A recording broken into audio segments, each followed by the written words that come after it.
Wow. I've done a lot of public speaking in my life, and I can honestly say this is the most nervous I have ever been. So this table over here is going to be seeing a whole lot of skirt shaking as I stand here.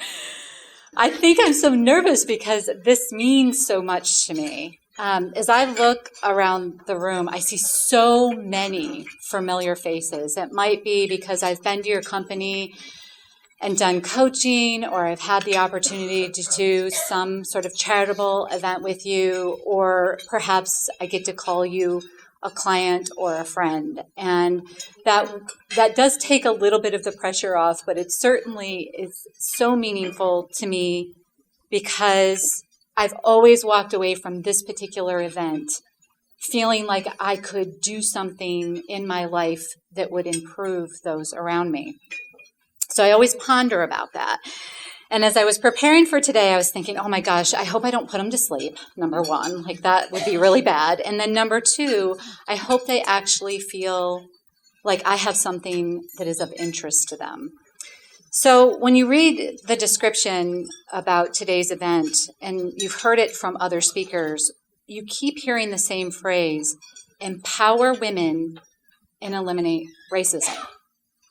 That empower women and eliminate racism should be in capital letters. It is so important that we raise the bar around that. How does that make you feel when you hear those words?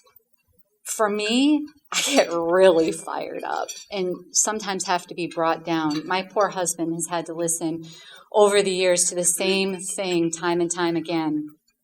And when I get on this particular topic, he says, it's okay, honey. We're going to be okay. Calm down. I get really fired up. When you think about your daughters and your granddaughters and your sisters and your nieces and your mothers and your wives, what makes them feel empowered?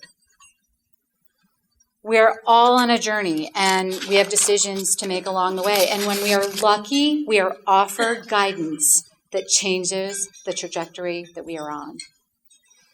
My mission is also to use the journey I've experienced thus far in life and the knowledge I've acquired to empower women and eliminate racism.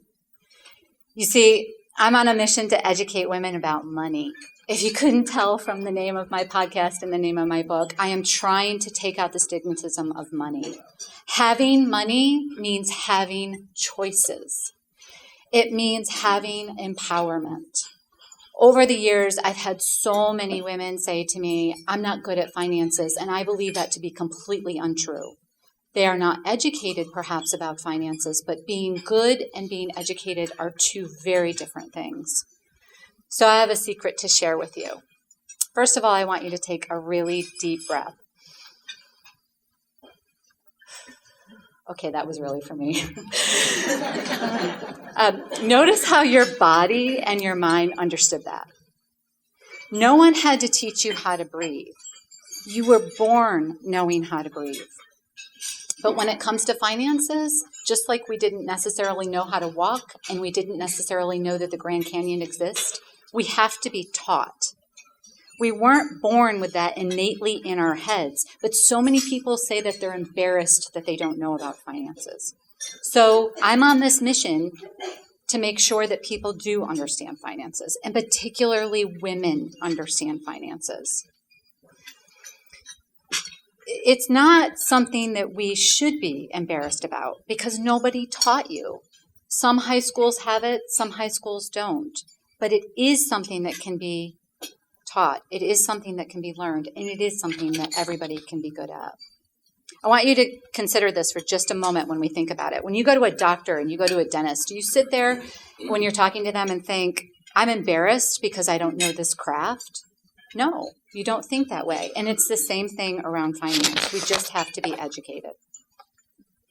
If you've ever heard me speak before, you know I have this question.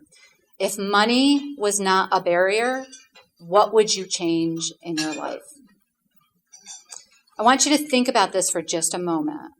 I want you to look deeply inside yourself and answer the question. This should be about you. Because as Theodore Roosevelt said, comparison is the thief of any joy. Now ask yourself why. Why would you change these things? And then ask yourself, what are the barriers? Be particularly curious about that, because many of the barriers that we think are mental barriers. Talk about barriers. Look at what the YWCA went through last year and overcame. Amazing barriers. Why is a very powerful word.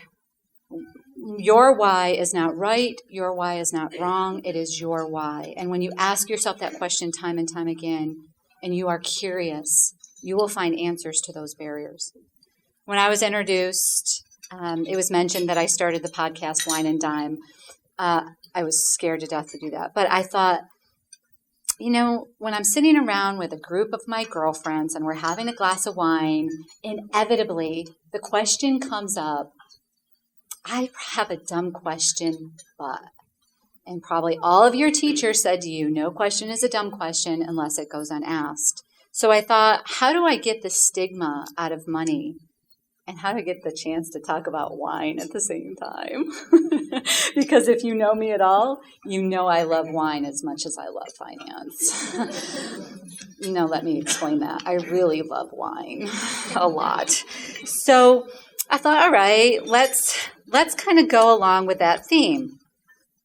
True to my mission, I decided to launch the podcast. I had no idea what I was doing.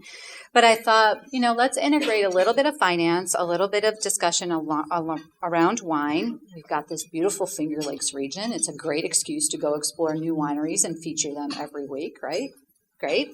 So now I get to promote both local wineries, I get to talk about finance, and I get to have a glass of wine every single week or night.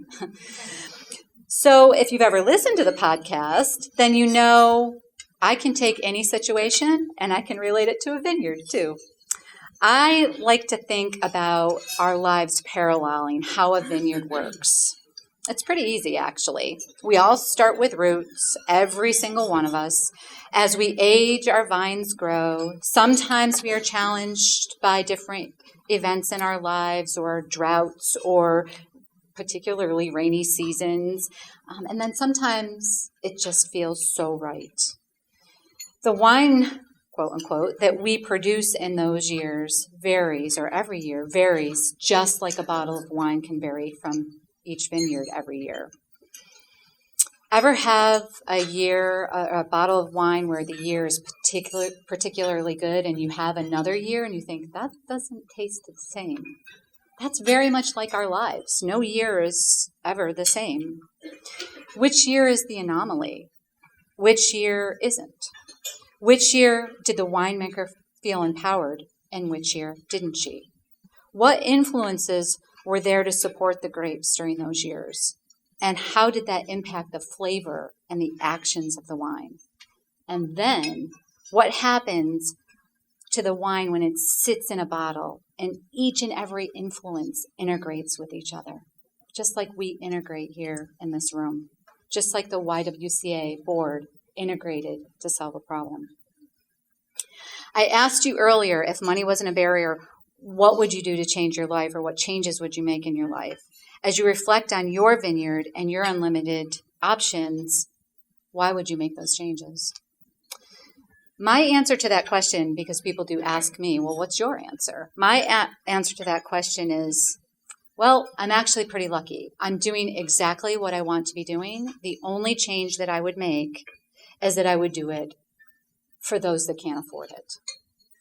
I would volunteer more around it. I would figure out how to get on a national platform and educate people about money, people that can't afford to be uneducated about money. I would champion for programs that would support the type of education, because when you're in control of your money, your finances, you really do have choices. I would make education about money and finances part of every child's education. Every child's education. That would be one of the influences on their vines. It would no longer be an anomaly that someone would walk out of high school and be able to handle finances. They would feel empowered about making decisions about student loans, about buying a home, about buying a car, about saving for life events. That's my why. That's my purpose here in life. And that is something that I will continue to work on. And if I ever happen to win the lottery that I never play, that is what I will do with my life. I want to share a story with you. It's a story about how each of you in this room can find your mission, your why, and become that awesome bottle of wine that's in you. It's about a young woman whose life is full of anomalies, advocacy, and influences that have created what is developing a pretty incredible bottle of wine. Michelle mentioned that the young teens really need some interaction. Well, this young woman was born to a 17-year-old single mother. Her biological father actually decided not to be a part of her life. The mother dropped out of high school, got a low-paying job to support this young woman, and this young woman spent a great deal of time with her grandparents, especially her great-grandmother. Highly influential. There was always food on the table, but the budget, didn't allow for the most nutritionally valued food, but it was food. Clothing was always clean, but often secondhand. Her vineyard existed. It was full of love and good soil, but it definitely looked a little barren and different, very different from other vineyards around her. It needed a little TLC. Statistically speaking, this vineyard's path tended to be very well defined and not grow. But she challenged that statistic right from the get-go. She learned how to be both funny and the wallflower. She didn't want to get too far out there. She didn't want to stand out too much because she was not able to wear the newest clothes or the hottest clothing line or the coolest sneakers. Each day she worked a little tiny section in her vineyard, slowly advancing by working in the soil, constantly asking why.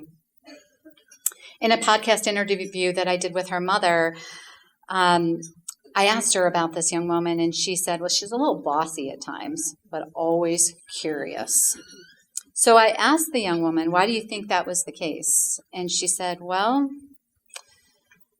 I wanted to control the outcome as much as I possibly could. If I could boss people around, I could control that outcome because she witnessed her mother's journey of both mental and physical battery.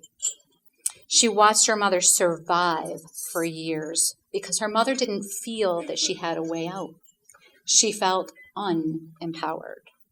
Eventually, she did escape, and I use the word escape, the situation she was in. After the escape, she watched her mother struggle financially for years, never getting paid what her peers were getting paid because she didn't have a college degree. She didn't even have a high school degree. But she fought for her children. She pushed this young woman to get an education. It was not optional. And if any of you have a teenage daughter in the room, the word fought could be construed in many different ways. It was a requirement, however, and certainly wasn't without resistance. Plowing that vineyard and removing some of the blocks, some of the roadblocks, some of the challenges, and some of the rocks were very difficult. You can be like this woman's mother, never accepting statistics that predict the future. As this young woman went off to college, she met a lot of new people. It didn't really matter anymore that she didn't wear popular clothes or that she came from a lower class middle family. The world had just opened up to her. Her vines were growing rapidly, and the bees were bringing all sorts of influences to that table. It was during this time that this young woman met a woman by the name of Patty Hamilton Rogers. Patty took this young woman under her wing, and she saw something in her that this young woman couldn't see in herself. To this day, there are flavors of Patty in this woman's vineyard. As I was talking to this young woman, reflecting on this period of time in her life, she stated, it's because of those years that she will never run for political office because there are way too many things buried in that vineyard to be brought out on the surface. Thankfully, when Patty saw some of those activities of the young woman, she had a come to Jesus meeting with her. The Riley vine was redirected towards the sunshine. If you are a Geneseo graduate, you will likely meet Patty during the alumni events. She continues to this day influencing and advocating for young women in ways that they will never really actually understand until later in life. But you could be the Patty and help redirect vines. Furthermore, this young woman graduated with an accounting degree and met a strikingly handsome young man who swept her off her feet. This man has been both a post and a wire that she could rest her vines on throughout her period of 25 years they've been married. He has advocated for her in both rainy and drought years and is somebody who could really be an example of what it's like to stand behind the woman. You can be somebody's post and wire. But in the beginning, when she first started her career, she wasn't really sure what she wanted to do with the rest of her life. A woman by the name of Donna Denton took a chance on her. If any of you know Donna, she's an extraordinary woman. She's very involved in this community. Many of you in the room know her probably well, and Donna demonstrated strength, determination, and she showed this young woman hard work and dedication and what it could bring to this woman's life. When this young woman was struggling with her career, Donna reminded her that there are other options. And sometimes when the vines are significantly stressed or pushed to the limits, that a really good bottle of wine can come out of that. Each of you in this room can be that Donna that pushes for excellence. The woman went back to her roots at that point in time. She did some soul searching. She considered going to college for law school. She considered being a high school teacher. She decided to go back to college and get her bachelor's degree. And so once again, education was resulting in options. She decided to continue a career in a very male-dominated profession. Only 15% of women are in this profession. And after graduating with a 4.0 the second time around, she took what she thought was her dream job. In reality, it was a stepping stone. And she had the privilege of influencing, having the influence of two more extraordinary women in the community during that period of time, Ann Crawley and Linda Jacoby. These two women spent countless hours with her, encouraging her and to strengthen her vines, providing nutrients to the roots and to the soul of the vine. As the vine strengthened, so too did the desire to do things differently, in a different way. And so the young woman decided to make another life-changing career. You can be the Anne or the Linda that spends time walking through the vineyard, guiding the vines. So in the next stage of growth, she started to hear more and more from women about their insecurities, what kept them up at night, what scared them. These were successful women that she looked up to. She wondered why. That curiosity came out yet again. She wondered how she could help them since they had been so helpful to her. She reached out to her network and decided to form a program that would provide education for women by women. This program is now in its 6th year and has grown so big that this year it has to be moved to the Watson Homestead. Some of you may have attended what's called the Southern Tier Financial Women's Conference, Education by Women, for Women. This year we have Judith Rowe as our keynote speaker. Pretty excited about that. So if you haven't attended, please investigate that. As you can see, this young woman was definitely an anomaly. The vineyard that looked so abandoned flourished. There had been good years and challenging years, but the roots were strong and the vines were starting to produce some decent wine. This young woman loved what she was doing, but she decided that she needed to have a little more sunshine in her vineyard, literally. She decided that the nutrients and the influences in her life needed to be slightly different. She reached out to a long-term friend of hers that had touched so many lives as a kindergarten teacher, Patricia Smith. She asked her for advice over a couple of glasses of wine, of course. And the woman admitted she was scared. I think terrified was probably a better definition. And Pat said to her, "What's the worst that's going to happen if you move forward?" By pointing that out, she dumped a load of fertilizer on those roots. And this young woman then decided to not only move forward, but to plant a very rare grape. Because, as I mentioned earlier, only 15% of women are in this profession, and only 2% are women-owned businesses. So very rare. So when it came time to then grow the business and to hire, it was very important to grow it in a way that supported the equalization of the profession. There were 2 women that were initially hired, and they supported the advocacy and mission of the organization. They actually took a very big risk in joining the firm because it was in startup mode still. It's been 4 years since the new vine was planted, and it continues to thrive. The firm continues to look for other anomalies. We're actually looking at adding multilingual individuals to the firm, other talents and other opportunities. And now it's comprised of 7 women and 3 men, and located in 5 states. You can be that pat that fertilizes the roots and encourages the vines to grow even further. As you can probably guess, that young woman, yes, young woman, is me. I wish to pay tribute to each of these women mentioned who were instrumental in my life. They recognized my anomalies and encouraged me to grow my vines. So, like a good bottle of wine, I like to think I've gotten a little bit better with age, but without those influences, without these women, who knows what direction I would have grown.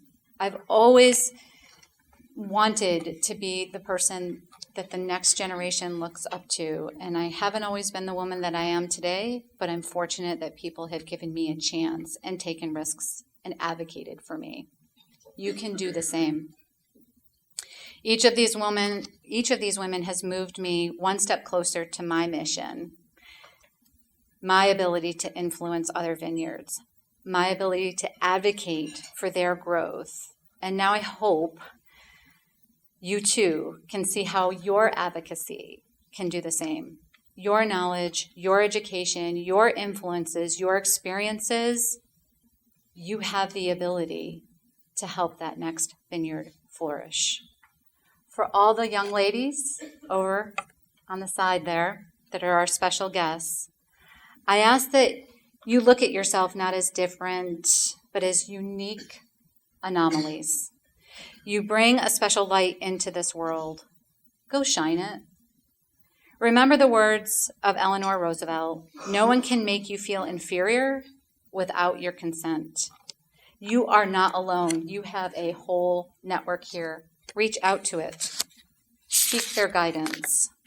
And for the rest of you, please don't forget about swag.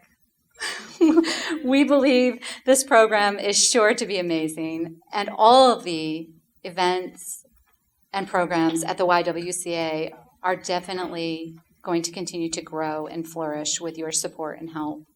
It is an awesome way to give back to the community and for you to shine your light and continue to advocate for the next generation. So in closing, I want to say thank you for allowing me the opportunity today to share my journey. And I hope that you all walk away inspired and exploring your why and growing your vineyard. Thank you.